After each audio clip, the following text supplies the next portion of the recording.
A paz do Senhor aos irmãos. Eu agradeço a Deus por essa oportunidade de estar ministrando a palavra aos amados. Eu fui convidado a gravar essa mensagem pelo pastor Edmar. Meu nome é José Fran, eu me congrego na Igreja Batista Pioneira de Bacabal e eu gostaria de deixar uma palavra para os amados irmãos. A palavra que eu gostaria de deixar para os irmãos é a respeito da santidade. Vamos abrir nossas Bíblias em 2 Reis, capítulo 22, versículo de 1 a 11. Os irmãos podem abrir juntamente comigo. 2 Reis 22, de 1 a 11. Diz assim a palavra do Senhor. Tinha Josias 8 anos de idade quando começou a reinar, e reinou 31 anos em Jerusalém. Sua mãe se chamava Jedida e era filha de Adaías, de Boscate. Fez ele o que era reto perante o Senhor. Andou em todo o caminho de Davi, seu pai, e não se desviou nem para a direita, nem para a esquerda. No 18º do seu reinado, o rei Josias mandou o escrivão Safã, filho de Azalias, filho de Mesulão, à casa do Senhor, dizendo: sobe a Hilquias, o sumo sacerdote, para que conte o dinheiro que se trouxe à casa do Senhor, o qual os guardas da porta juntaram do povo. Que eu dei nas mãos dos que dirigem a obra e tenha a seu cargo a casa do Senhor, para que paguem àqueles que fazem a obra que há na casa do Senhor, para reparar os estragos da casa, aos carpinteiros, aos edificadores e aos pedreiros, e comprem madeiras e pedras lavradas para reparar os estragos da casa. Porém não se pediu conta do dinheiro que se lhe entregara nas mãos, porquanto procediam com fidelidade. Então disse o sumo sacerdote Hilquias ao escrivão Safã: achei o livro da lei na casa do Senhor. E Hilquias entregou o livro a Safã, e este o leu. Então o escrivão Safã veio ter com o rei e lhe deu relatório, dizendo: teus servos contaram o dinheiro que se achou na casa e o entregaram nas mãos do que dirigem a obra e tem a seu cargo a casa do Senhor. Relatou mais o escrivão Safã ao rei, dizendo: o sacerdote Hilquias me entregou um livro. E Safã o leu diante do rei. Tendo o rei ouvido as palavras do livro da lei, rasgou as suas vestes. Amém? Eu gostaria, antes de nós iniciarmos essa pequena reflexão, que nós fechássemos nossos olhos e fizéssemos uma oração ao Senhor, para que Deus esteja falando ao nosso coração através da sua palavra, que Deus esteja preparando, através do seu Espírito Santo, a terra do nosso coração, para que a sua palavra possa cair e possa brotar e possa germinar. Que o Espírito do Senhor possa falar ao meu e ao seu coração através da sua palavra. Vamos orar. Santo Deus, eterno Pai, nós te louvamos, Senhor, por tua misericórdia, por tua graça. Te louvamos, Pai, porque precisamos cada dia retornar, Senhor, aos teus caminhos, Pai. Precisamos cada dia, Senhor, estar na tua presença, Pai, te buscar.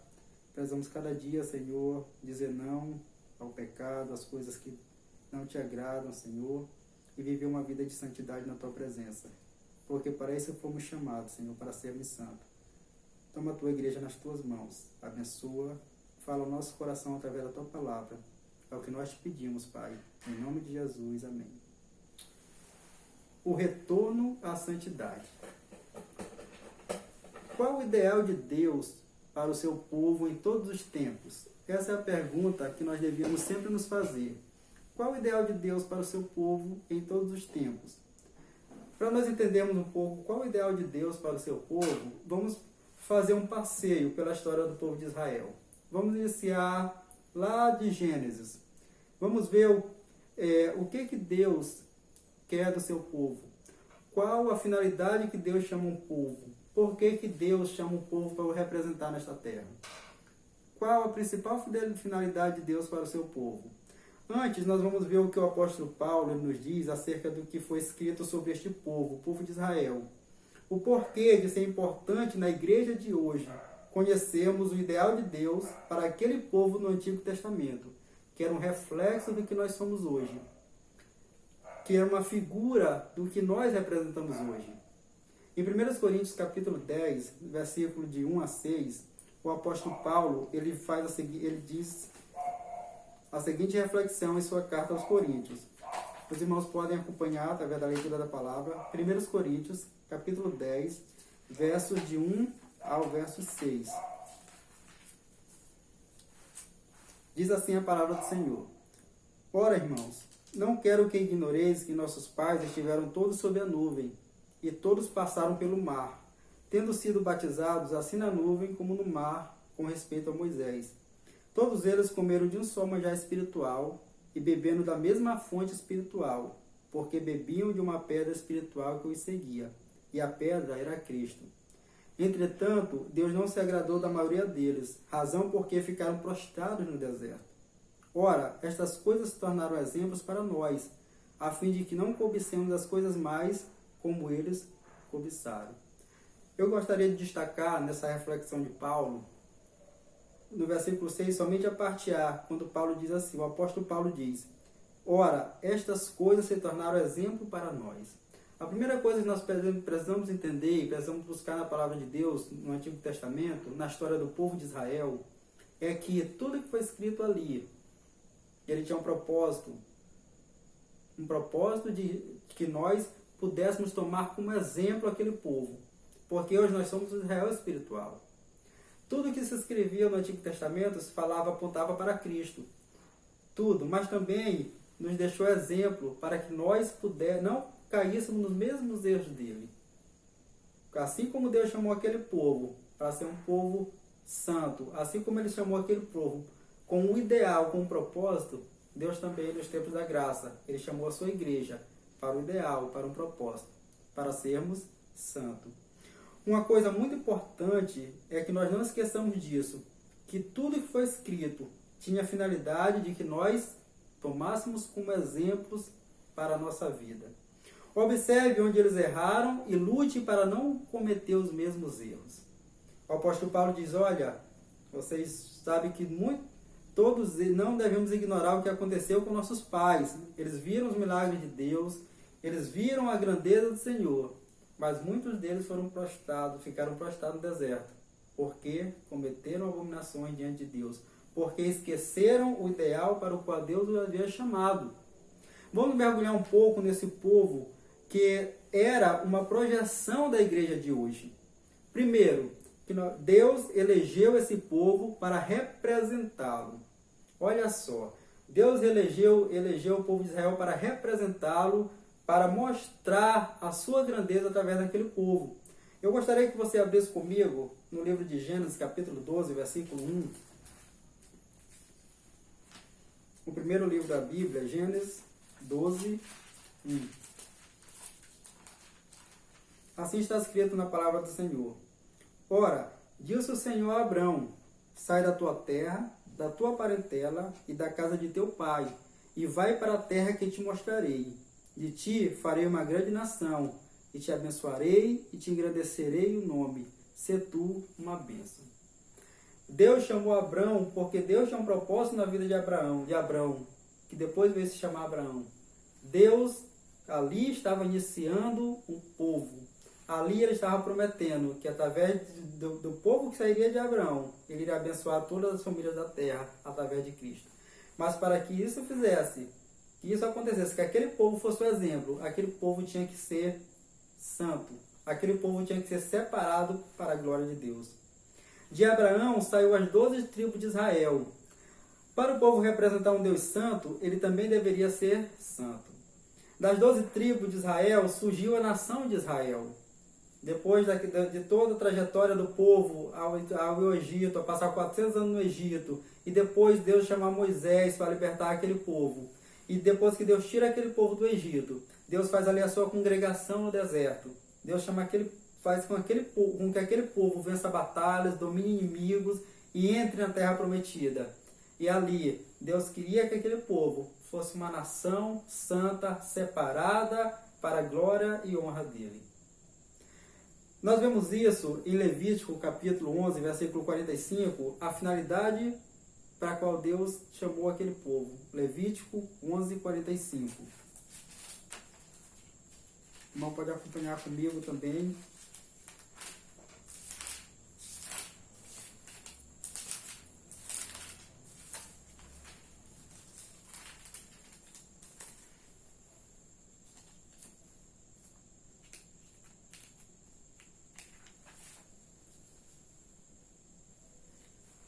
O Senhor, através de Moisés, fala para o povo: Eu sou o Senhor que vos faço subir da terra do Egito, para que eu seja vosso Deus. Portanto, vós sereis santos, porque eu sou santo. Olha só, o que Deus queria daquele povo. Para que aquele povo representasse Deus, aquele povo tinha que ter uma característica. Aquele povo tinha que ser santo.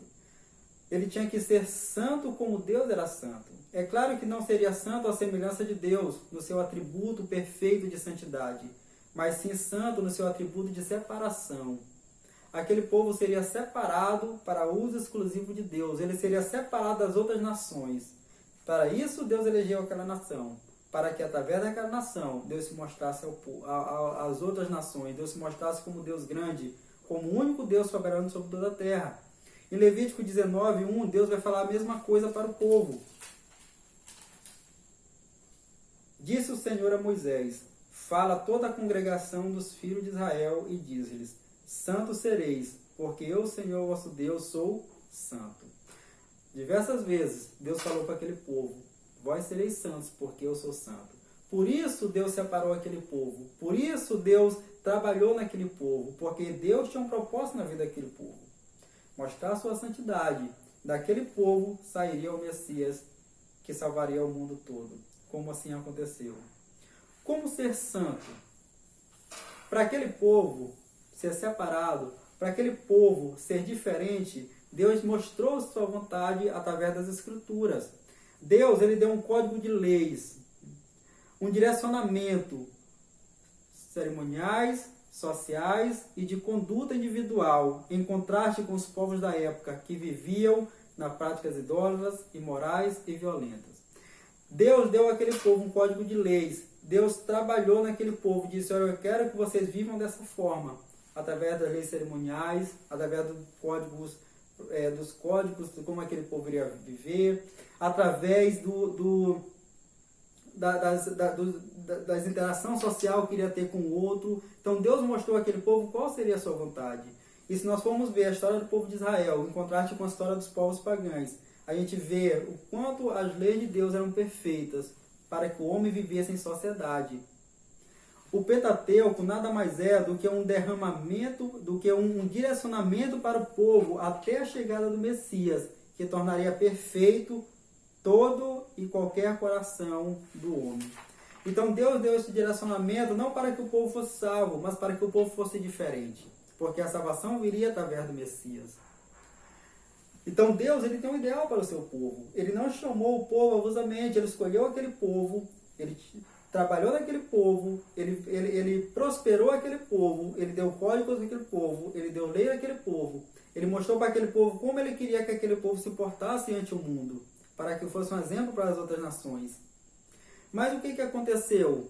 Ao folhear a história do Antigo Testamento, nós lemos a história do povo de Israel, a gente vê que Israel teve seus altos e baixos. Passando pelo livro de Juízes, o que observamos é um alto e baixo do povo de Israel em seu relacionamento com Deus. Quando lemos o livro de Juízes, a gente percebe que aconteceu uma coisa. Depois que o povo entrou na Terra Prometida, Josué, ele leu o código para o povo, ele disse para o povo como devia andar, ele disse para o povo como o povo deveria se portar, e o povo disse para Josué: tudo nós obedeceremos. Mas o povo, infelizmente, passado várias gerações, eles começaram a esquecer a lei de Deus, eles começaram a esquecer os caminhos do Senhor, e começaram a esquecer o ideal que Deus tinha para ele, que era de separação, que era de santidade. O ideal que Deus tinha chamado aquele povo e tinha dado tantas vitórias a ele, era porque Deus queria que aquele povo glorificasse o seu nome no meio das outras nações. Em Juízes capítulo 3, versículo 7, a gente pode ler: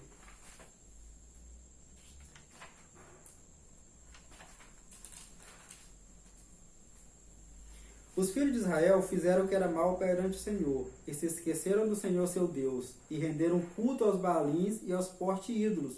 Então a ira do Senhor se acendeu contra Israel, e ele os entregou nas mãos de Cusã-Risataim.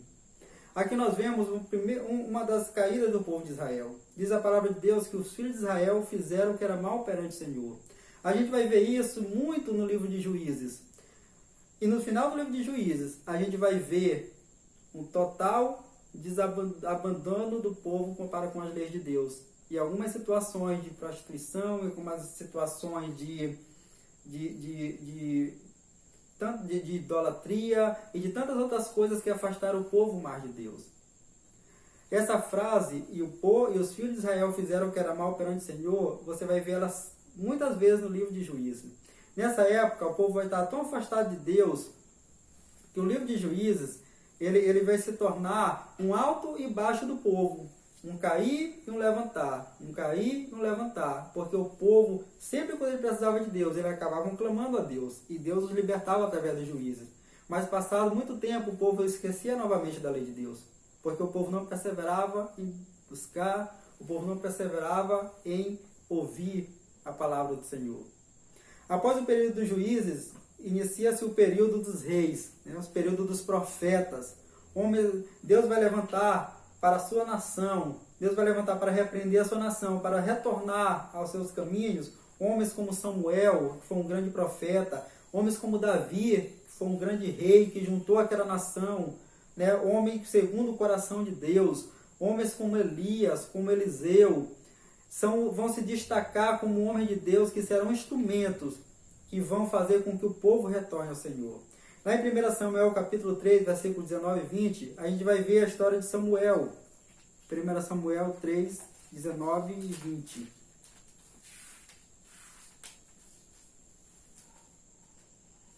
Diz assim a palavra do Senhor. Crescia Samuel e o Senhor era com ele, e nenhuma de todas as suas palavras deixou cair em terra. Todo Israel, desde Dan até Berseba, conheceu que Samuel estava confirmado como profeta do Senhor. Continuou o Senhor a aparecer em Siló, enquanto por sua palavra o Senhor se manifestava ali a Samuel.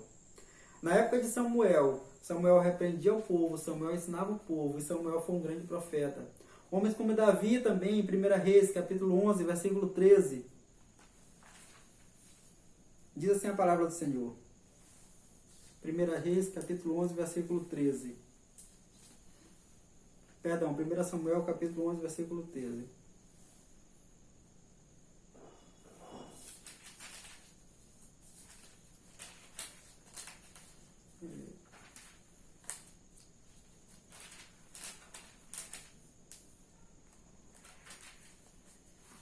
É, 1 Samuel 16, 13.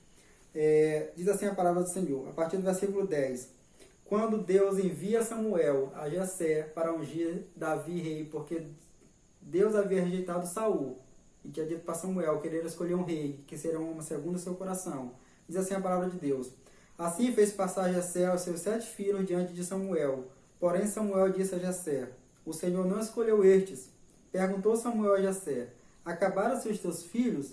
Ele respondeu, ainda falta mais moço, que está apacentando as ovelhas. Disse, pois, Samuel a Jessé, manda chamá-lo, pois não nos assentaremos à mesa sem que ele venha. Então mandou chamá-lo e fê-lo entrar. Era ele ruivo, de belos olhos e boa aparência. Disse o Senhor, levanta-te e unge-o, pois ele é. Tomou Samuel o chifre do azeite e ungiu no meio dos seus irmãos. E daquele dia em diante, o Espírito do Senhor se apossou de Davi. Então Samuel se levantou e foi para Ramá. Davi era um homem segundo o coração de Deus, e Deus escolheu Davi para ser rei. Através de Davi, Deus deu grande vitória novamente a Israel. Através de Davi, o povo retornou novamente a Deus, porque Davi era um homem segundo o coração de Deus. Embora sendo um homem que tenha falhado, que tenha caído, mas era um homem que sabia se arrepender e se colocar diante do Senhor. Era um homem que sabia, conhecia o seu Deus. O que fazia o povo sair do ideal de Deus? Por que constantemente o povo de Israel teve seus altos e baixos? Por que quando esses grandes homens eles saíam de cena, eles morriam, eles saíam dessa terra, como foi o caso de Elias, que foi elevado ao céu? Por que o povo retornava novamente aos caminhos maus? Porque o povo esquecia da palavra do Senhor. Porque o povo esquecia dos mandamentos de Deus.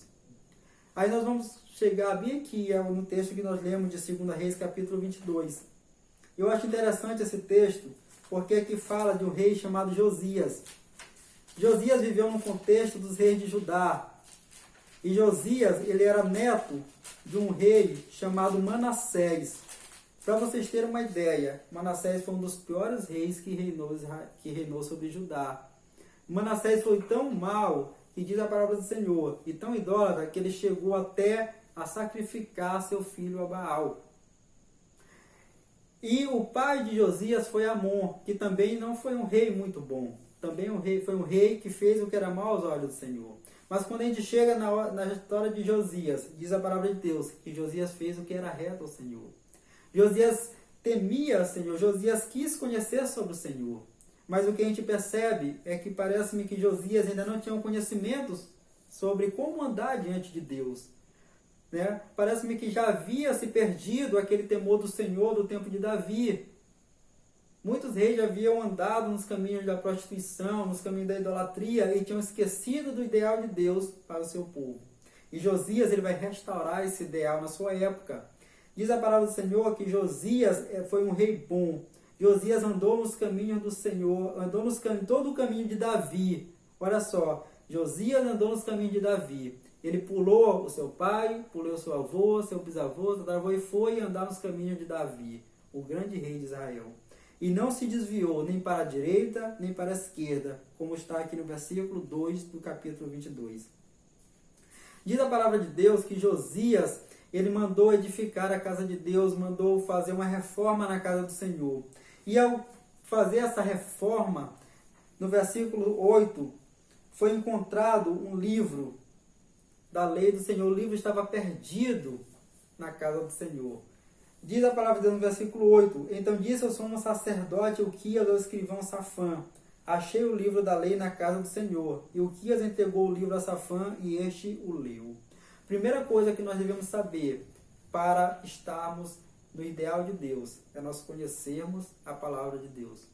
Se eu não conheço a palavra do Senhor, eu não vou saber qual é o ideal de Deus para a minha vida. Se eu abandonei a palavra do Senhor, consequentemente eu vou abandonar o ideal de Deus para a minha vida. Por isso que a palavra de Deus é a nossa regra de fé e prática, é a nossa bússola. No versículo, no Salmo número 119, versículo 105, o salmista diz assim: Lâmpada para os meus pés é a tua palavra e luz para os teus caminhos. Na época de Josias, o povo estava tão distante de Deus que o próprio livro da lei estava perdido na casa do Senhor. Nós temos que ter cuidado para que a gente não se distancie de Deus e deixe o livro de Deus perdido nas nossas casas, perdido nas nossas estantes, perdido dentro dos nossos carros, perdido muitas vezes até na igreja. A palavra de Deus estava